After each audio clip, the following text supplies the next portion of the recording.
नमस्कार, मैं हूं निकेत दीक्षित और आप देख रहे हैं एनडी एक्सप्रेसिव जोन। और आज एक अर्से बाद मैं हाजिर हो गया हूं एक वीडियो लेकर, जिसमें मैं आपको बताऊंगा सुभाष चंद्र बोस जी के विषय में, जिनके बारे में कहा जाता है कि उनकी मौत एक रहस्य बनकर रह गई और आज भी उनकी मौत पर से पर्दा नहीं उठा है कि उनकी मौत कब हुई, किन परिस्थितियों में हुई।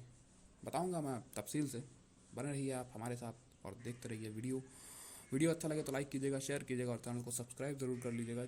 और सब्सक्राइब करने के बाद नोटिफिकेशन की बेल आइकन को ज़रूर दबाइएगा, जिससे आपको हमारे वीडियोस का नोटिफिकेशन मिलता रहे। तो शुरुआत करते हैं और बताते हैं आपको उनके आरंभिक जीवन के विषय में। सुभाष चंद्र बोस जी का जन्म 23 जनवरी सन 1897 ईस्वी को कटक में हुआ, जो कि उड़ीसा में स्थित है। और कटक के एक बंगाली परिवार में उनका जन्म हुआ। उनके पिता का नाम जानकीनाथ बोस था और उनकी माता का नाम प्रभावती। उनके पिता कटक के एक नामी ग्रामी मशहूर और सफल वकील थे और उन्हें अंग्रेज सरकार ने राय बहादुर की उपाधि से नवाजा था।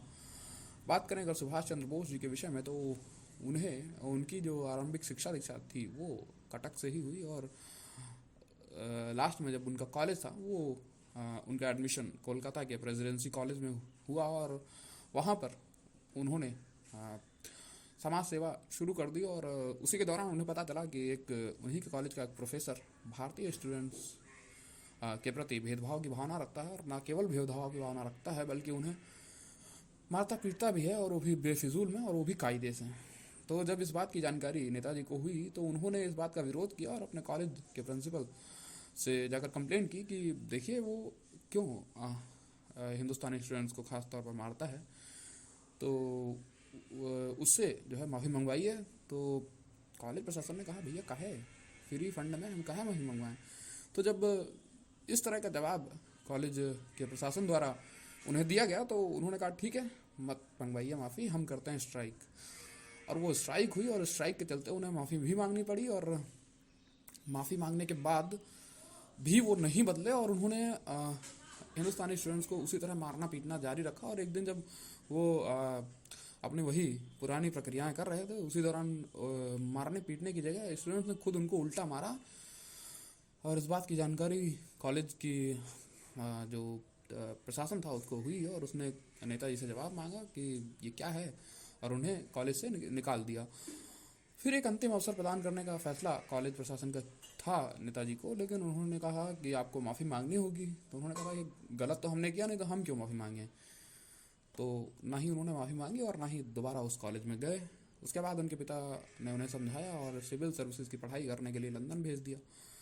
वहाँ पर उन्होंने बड़े ही अच्छी कुशाग्र बुद्धि का परिचय देते हुए चौथी रैंक हासिल की और वो नौकरी हासिल की जिसके बारे में हर भारतीय सपना देखता था। लेकिन अपने देश की स्थितियों को देखकर उन्होंने उस नौकरी को छोड़ने का फैसला कर लिया, क्योंकि वो ये सोचते थे कि अंग्रेज उधर हमारे देश को लूट रहे हैं और हम उन्हीं के साथ बैठकर यहाँ पर मौज लें, तो ये कहाँ की नैतिकता होगी। तो उन्होंने उस नौकरी को न सिर्फ ठुकराया बल्कि अंग्रेज़ों के खिलाफ मोर्चा खोलने का फैसला कर लिया। तो जब वो 1921 में नौकरी छोड़कर आए भारत, तो मुंबई में उनके लिए उनके समर्थकों की एक बड़ी भीड़ उमड़ी और उन्हें देखने की लालसा लोगों में हुई कि ऐसा कौन सा व्यक्ति है जिसने अपने हितों को दरकिनार करते हुए अपने देश के हितों को ऊपर रखा। उस दौर में, जिस दौर में इस नौकरी के लिए हर भारतीय सपने देखता था, तो उन्हें लगा कि जब ज़रा से त्याग से वो इतना समर्थन जुटा सकते हैं तो पूरे भारत को एकजुट करना कोई बड़ी बात नहीं है। उन्होंने उस दौरान ज्वाइन की कांग्रेस पार्टी कोलकाता में रहकर चित्तरंजन दास के नेतृत्व में, जिन्हें वो अपना राजनीतिक गुरु मानते थे। और 1922 में जब चित्तरंजन दास ने कांग्रेस छोड़कर मोतीलाल नेहरू के साथ मिलकर एक स्वराज पार्टी की स्थापना की, उस दौरान नेताजी का कद उनके हम उम्र स्टूडेंट्स में और युवाओं में बढ़ रहा था। बात करें अगर हम नेताजी की, तो उन्होंने 1939 में, इनफैक्ट जहाँ तक मुझे सही से याद है, कांग्रेस के अध्यक्ष के लिए एक चुनाव लड़ा और उसमें गांधी जी ने उनकी खिलाफत की। इससे आप उनकी लोकप्रियता का अंदाज़ा लगा सकते हैं कि नेताजी कितने लोकप्रिय थे भारत में। खुद गांधी जी एक बंदे को लेकर आए जिसका नाम था सीतारमैया, और उन्होंने जा के पूरे भारत में कांग्रेस के जितने भी सदस्य थे उनसे कहा कि आप इनके खिलाफ वोट कीजिए और सीतारमैया को विजयी बनाइए, क्योंकि इनकी जीत मेरी जीत है। लेकिन फिर भी वो सीतारमैया साहब हार गए नेताजी से, और गांधी जी को इस बात से बहुत तकलीफ़ पहुंची कि ये सीतारमैया की हार नहीं, उनकी हार थी। और वो बड़े दुखी हुए जब इनको इस बात का पता चला। तो कहीं ना कहीं कांग्रेस की आंतरिक कलह से भी बचने के लिए उन्होंने फिर इस्तीफ़ा दे दिया और कांग्रेस छोड़ी या निकाला गया, ये भी एक रहस्य है, नहीं पता।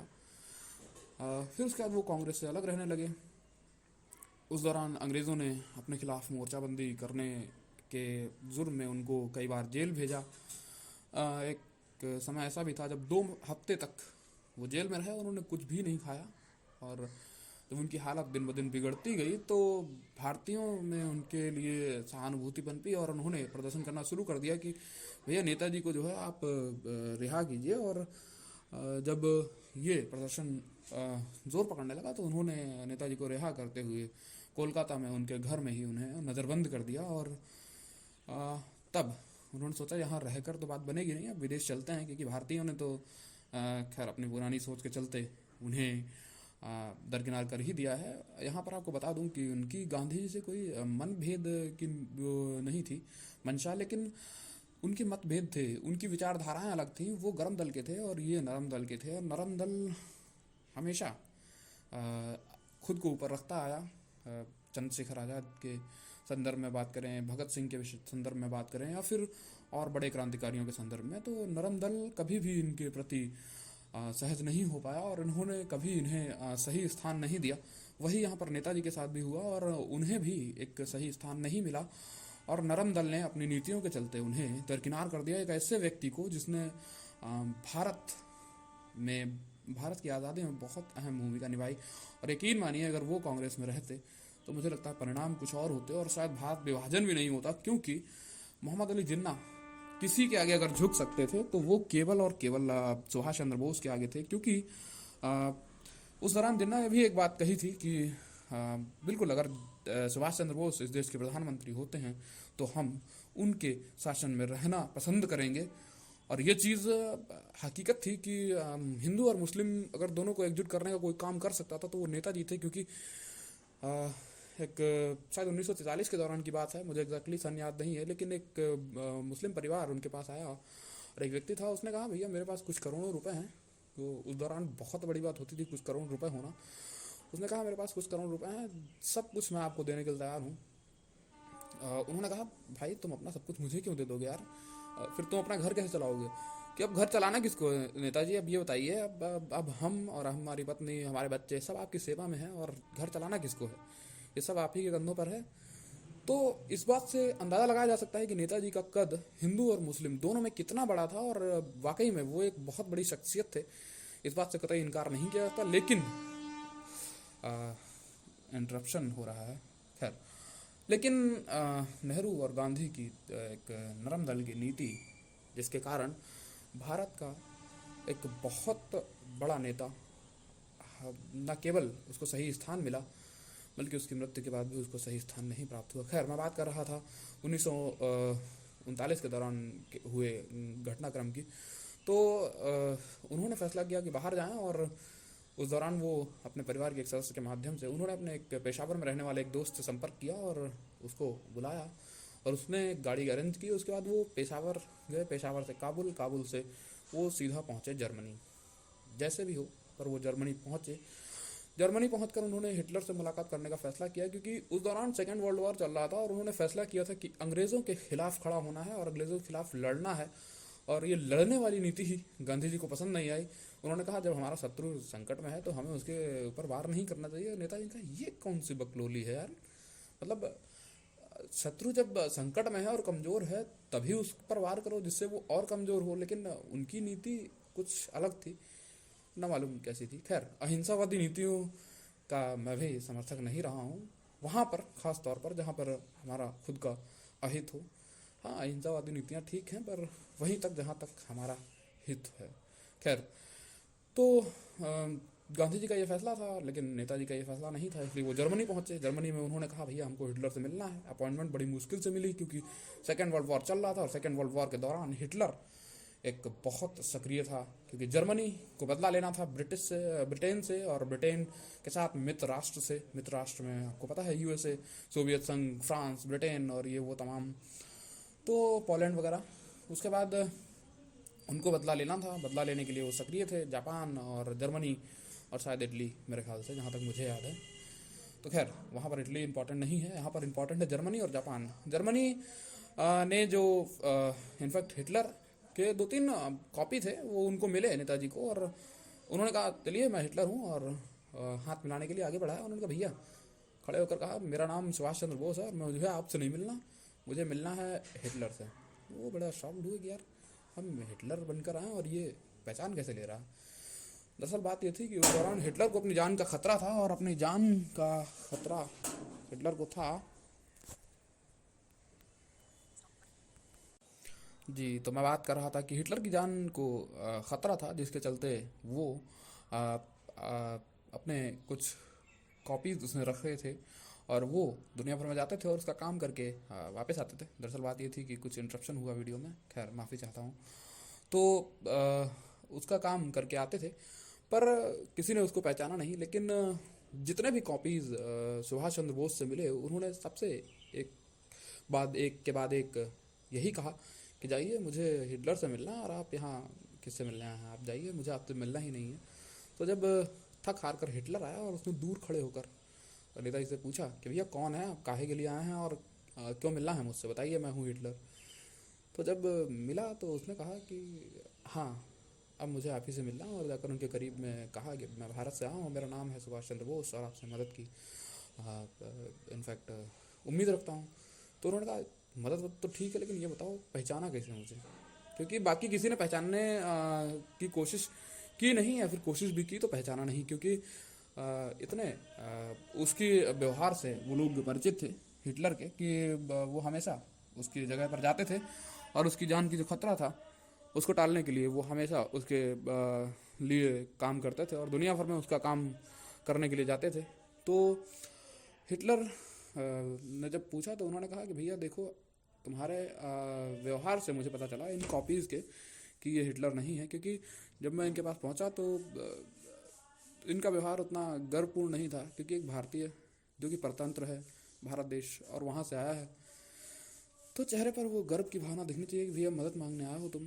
तो लेकिन यहाँ पर ऐसा कुछ था नहीं, और वो आकर के खुद हाथ बढ़ा रहे थे, जिससे मुझे इनके व्यवहार से पता चला कि भैया हिटलर नहीं है और इनसे नहीं मिलना हमको। तो उन्होंने कहा क्या इंटेलिजेंट बंदा है यार, बहुत प्रशंसा की, और हिटलर ने उनकी मदद करने का पूरा आश्वासन दिया। कहा देखो जर्मनी दूर है भारत से, और आप जापान जाओ, जापान हमारे साथ है, और हम बात कर लेते हैं, आपकी बात कराते हैं जापान से, और जापान में उनकी बात कराएगी। और उन्हें हिटलर ने ही एक पनडुब्बी दी, जिससे वो सुमात्रा द्वीप में गए, और वहाँ पर उन्होंने वहाँ के समुद्री रास्तों से होते हुए पहुँचे ये जापान, जो कि वहाँ का समुद्री रास्ता भी जापान के ही कब्जे में था। तो जापान पहुँचे और उन्होंने वहाँ पर अपना एकीकरण प्रारंभ कर दिया, और जो सेना थी भारतीय सैनिकों की उसको उन्होंने जुटाया।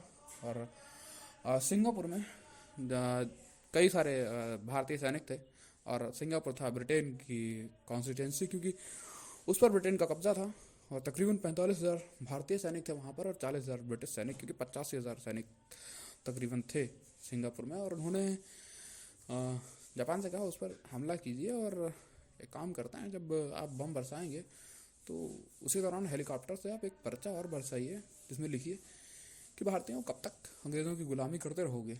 इस तरह से उन्होंने कुछ लिखवाया पर्चों में, और एग्जैक्टली मुझे याद नहीं क्या लिखवाया था। और उसके साथ साथ बम और उन पर्चों की बरसात ने भारतीय सैनिकों में के मन में असंतोष पैदा कर दिया, और जापानी पर्चे जब उन्होंने पढ़े, हिंदी और इंग्लिश और कुछ एक दो लैंग्वेज में और उन्होंने लिखवाए थे, तमिल वगैरह में, कि लिख दीजिए, तो उन्होंने जब पढ़े तो उनके मन में विद्रोह पनपा, और उन्होंने भी अंग्रेजी सेना में विद्रोह कर दिया। और जो 45,000 सैनिकों का विद्रोह था, उसके चलते आंतरिक विद्रोह और बाह्य विद्रोह, इसके चलते उन्होंने सिंगापुर विजिट कर लिया, यानी कि जापान ने।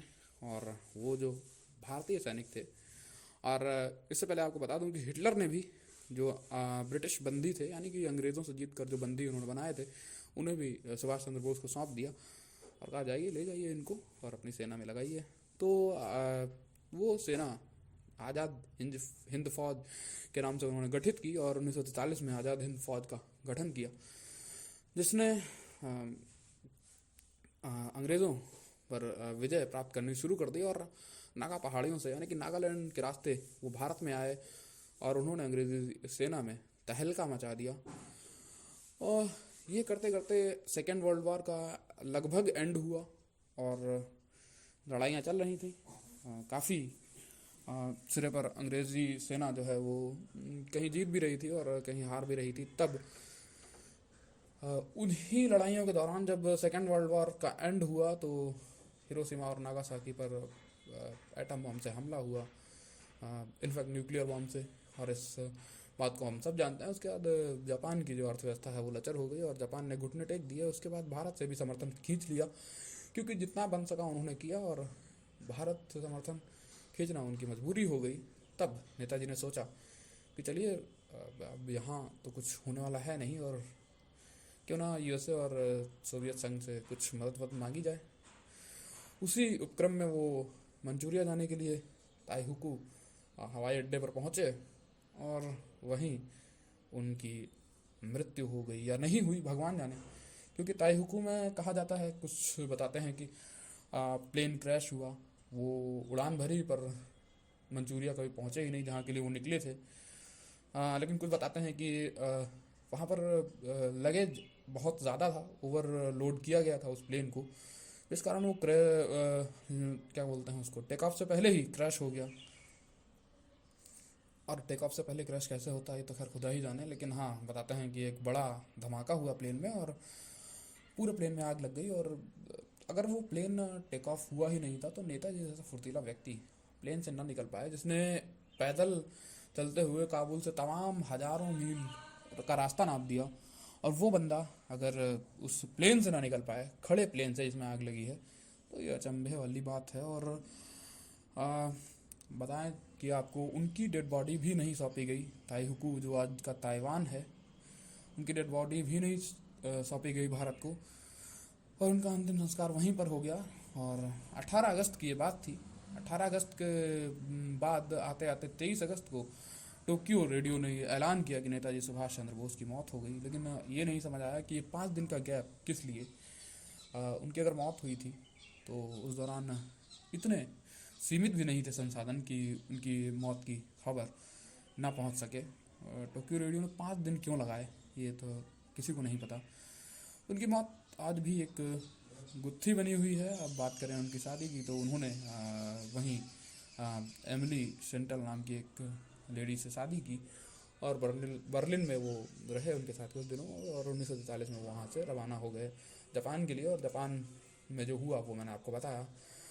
लेकिन नेताजी की मौत के बाद जब कहा जाने लगा कि कुछ थ्योरीज आई, कि एक तो यही थ्योरी थी जो मैंने आपको बताई, एक ये थी कि अंग्रेज़ी सरकार ने जब वो वहाँ रूस पहुँचे, कुछ लोग बताते हैं कि रूस पहुँचे तो अंग्रेज़ सरकार ने सोवियत रूस से जो है वो उसको खबर मिली कि ये यहाँ पर हैं, और अंग्रेज़ी सरकार मिली और उसने फिर उनके साथ मिलकर उनको टॉर्चर किया और टॉर्चर के दौरान ही उनकी मौत हो गई। लेकिन इस थ्योरी में कोई ज़्यादा दम नहीं था, क्योंकि अंग्रेज़ों ने भारत को आज़ाद करने का फैसला कर लिया था। उसके बाद मुझे नहीं समझ आता कि उनको कोई ख़तरा था सुभाष चंद्र बोस से।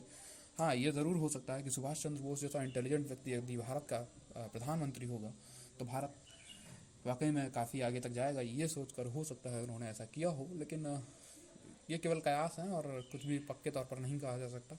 इसलिए कयासों पर कभी लगाम नहीं लगी और भारतीय सेना में भी विद्रोह उत्पन्न हो गया, क्योंकि आज़ाद हिंद फौज जो थी उसके जो नुमाइंदे थे उनको टॉर्चर किया जाने लगा। दिल्ली बुलाया कभी किसी को कभी किसी को, तो इससे भारतीय सेना में जो है वो विद्रोह पनपने लगा। और उन्होंने भी इसके लिए प्रयास किए थे, नेताजी ने भी, कि भारतीय सेना में विद्रोह हो। और भारतीय सैनिक जो थे उन सबसे पहले रॉयल नेवी के सैनिकों ने विद्रोह किया, फिर royal air force, royal arm forces और जितनी भी बाकी सेनाएं थी उन्होंने, उनके अंदर जितने भी भारतीय सैनिक थे, आपको बता दूं कि 25 लाख भारतीय सैनिक उस दौरान भारतीय सेनाओं में थे और केवल 40,000 सैनिक ब्रिटिश थे। और सेकेंड वर्ल्ड वॉर के बाद उनके पास चारा नहीं था भारत को आज़ाद करने का, और 40,000 सैनिकों के लिए मदद भी नहीं भेज सकते थे वो, क्योंकि ना ही पैसा था उनके पास और ना ही अब इतने साधन बचे थे कि वो भारत में अपने सैनिकों की कुछ भी मदद कर पाते। इसलिए उन्होंने फैसला किया कि भैया इनको आज़ाद करो, नहीं तो ये हमारा ही सिरदर्द बनेंगे। और उन्होंने आज़ाद करने का फैसला कर लिया, क्योंकि पहले उन्होंने सोचा कि इनको सैलरी भी दे रहे हैं सैनिकों को और ये हमारा विरोध भी कर रहे हैं, तो इसलिए उन्होंने सेना से निकालना शुरू कर दिया और सेना के बाहर अंदर दोनों तरफ इस कदम से विद्रोह हो गया। और वो इस कदर परेशान हुए कि वो भारत को आज़ाद कर दें। और ये परेशानी किसके कारण उपजी ये हम सब जानते हैं, नेताजी के कारण, जिन्हें आज हमारे आज़ाद भारत में श्रेय नहीं दिया जाता, और श्रेय दिया जाता है केवल और केवल नरम दल के उन नेताओं को जो कहते हैं कि भैया चरखे के माध्यम से आज़ादी मिली, और तमाम बातें, खैर उन पर नहीं आऊँगा। लेकिन हाँ, नेताजी के कारण एक अंग्रेज़ी बड़ा तबका जो है वो हैरान हुआ, परेशान हुआ, जिस कारण उन्होंने भारत छोड़ने का फैसला किया। और क्लीमेट एटली जो आते हैं भारत, उनसे जब पूछा गया कि भैया आपने भारत को काहे आज़ाद कर दिया, सेकेंड वर्ल्ड वॉर में जब जीत गए थे, तो उन्होंने कहा देखो भारतीय सेना में जो विद्रोह हुआ उसके कारण हम परेशान हुए और हमें भारत छोड़ना पड़ा। और इधर आज़ाद हिंद फौज का भी खौफ था कि अगर वो दोबारा आ गई, क्योंकि नेताजी की मौत पर रहस्य बना हुआ था और उसको किसी ने भी आज़ाद करने की कोशिश नहीं की, तो उन्होंने भी नहीं की कि भैया अगर आज़ाद हिंद फौज दोबारा आ गई तो हम जाएंगे कहाँ। तो ये खुलासा जो है एटली साहब ने किया, और ये एटली साहब वही हैं जिन्होंने भारत और ब्रिटिश के मतलब उस समझौते पर हस्ताक्षर किए थे जिसके अनुसार भारत को आज़ादी दी गई, उस दौरान के ब्रिटिश प्रधानमंत्री। और जब उनसे पूछा गया भैया नरम दल के नेताओं का क्या हाथ है, उन्होंने कहा उनसे हमें क्या खतरा था भैया, वो तो आराम से हमारे अनुसार चल ही रहे थे ना।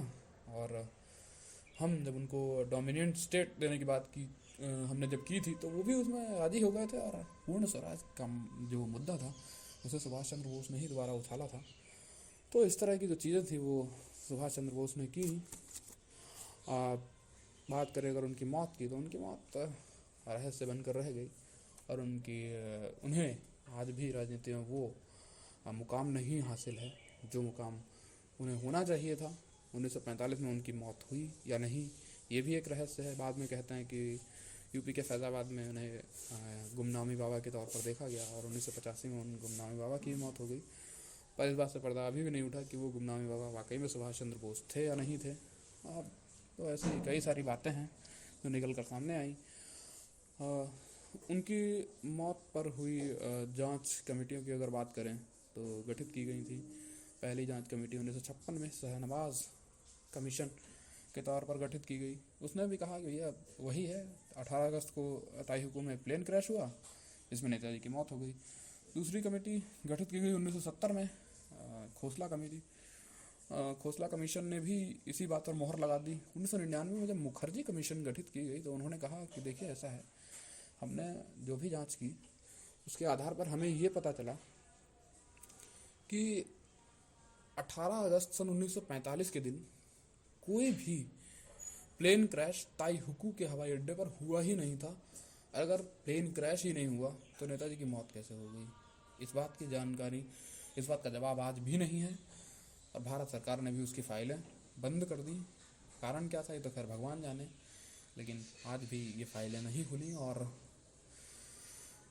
हुआ क्या, हुआ कुछ नहीं। नेताजी की मौत एक रहस्य बनकर रह गई, और आज जिनको मतलब भारत की आज़ादी में एक बड़ा नायक माना जाता है, उनकी मौत से भी पर्दा नहीं उठा पाए अगर हम, तो वाकई में इस बात से बड़ी हैरानी होती है। और किसी ने उनकी बात तक नहीं की। इतिहास में भी उनका उतना उल्लेख नहीं मिलता जितना मिलना चाहिए। ये सरकारी इतिहासकारों की ही मेहरबानी है। इसके विषय में क्या कहा जाए, जो कहें वो कम। फ़िलहाल के लिए मैं विराम देता हूँ। और हाँ, अगर बात करें उनके परिवार की, तो एमिली सेंटल जो भारत आई ही नहीं, और अनीता बोस उनकी बेटी थी। 1996 में एमिली की भी मौत हो गई। तो ये चीज़ें थी जो हुई उनके और उनके परिवार के साथ। तो यही था वीडियो, और ये थी कुछ जानकारी जो मुझे थी सुभाष चंद्र बोस के विषय में, मैंने आपको बताई। वीडियो में बीच बीच में इंटरप्शन हुआ, इसके लिए माफ़ी चाहता हूँ। वीडियो को पूरा देखिएगा, अच्छा लगे लाइक कीजिएगा, शेयर कीजिएगा, कमेंट कर दीजिएगा अगर अच्छा ना लगे। सुभाष चंद्र बोस जी के विषय में जो भी बातें मैंने बताई उसमें कुछ कमी रही हो तो मैं सबसे पहले माफ़ी मांगता हूँ, और अगर कुछ कमी रही हो तो आप लोग कमेंट बॉक्स में बता सकते हैं। तो जाते जाते सुभाष चंद्र बोस जैसे महान नेता को, जिन्हें नेताजी की उपाधि हिटलर ने दी थी, खैर ये मैंने आपको अभी बताया, भूल गया था, तो नेताजी की उपाधि उन्हें हिटलर ने दी। ऐसे महान राष्ट्रनायक, आज़ाद हिंद फौज के संस्थापक नेताजी सुभाष चंद्र बोस को मेरी और मेरी एंटी एक्सप्रेसिव जोन की पूरी टीम की तरफ से भावपूर्ण श्रद्धांजलि। नमस्कार, जय हिंद।